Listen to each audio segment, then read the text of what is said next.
नमस्कार मित्रांनो, स्वागत आहे तुमचं एका नवीन व्हिडिओमध्ये. हा व्हिडिओ जे अनुभव भेटलेले आहे मेडिकल क्षेत्रामध्ये गेल्यानंतर. आज एक छोटंसं टॉपिक मॅम शिकवत होत्या. पॅथोचं लेक्चर होतं.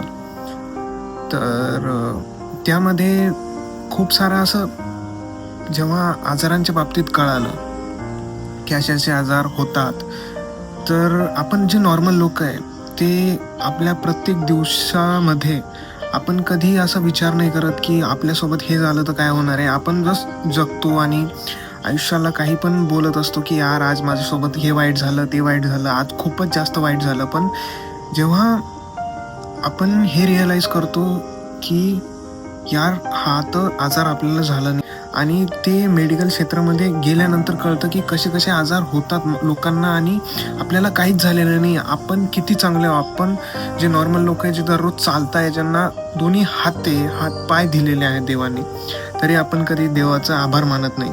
तर मित्रांनो, हे सांगायचं होतं की तुम्हाला कधी पण टाईम भेटला तर देवाला ज्या गोष्टी तुमच्याकडे आहे त्या गोष्टींसाठी आभार मानत चाला. कारण ते नंतर तुम्हाला रिअलाईज होईल की का असं होतंय. जेव्हा तुमच्या सोबत अशी गोष्ट घडेल किंवा आपण आजारी पडतो, काही पण पडतो, तेव्हा किती भयानक अवस्था होऊन जाते. आपल्याला साधा सर्दी ताप आला तर आपण डायरेक्ट जाम होऊन बसतो, एकदम असं उठायचं मन नाही करत. तेव्हा आपल्याला लक्षात येतं नाही यार, आपण फिट राहिलं पाहिजे होतं. आपण जेव्हा चांगले होतो तेव्हा कसं होतं आणि आता आपण आजारी पडलो तर कसं झालं. तर हे लक्षात घ्या मित्रांनो. आणि देवाला प्रत्येक दिवशी तुम्ही उठल्यानंतर किंवा झोपायच्या आधी असं एक सांगत चला की देवा, जे पण देव किंवा ज्यांना पण तुम्ही मानता, की जे काही मला दिलंय किंवा पुस्तकं दिलेत, मोबाईल दिलाय, फोन दिलाय वापरायला, तुम्हाला अशा सुखसुविधा दिलेल्या आहेत ज्या बाकींच्या लोकांकडे नाहीये. आज तुम्हाला जेवण भेटतंय, काही लोकांना जेवण भेटत नाहीये. मी हे सांगेल की देवाला धन्यवाद करत चला ज्या गोष्टी तुमच्याकडे आहे.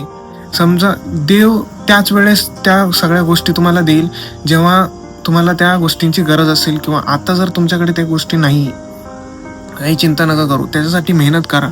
देव जेव्हा देवाला वाटेल, जेव्हा तुम्हाला ती गोष्ट द्यायची तेव्हाच भेटेल. तर हेच सांगायचं होतं. धन्यवाद.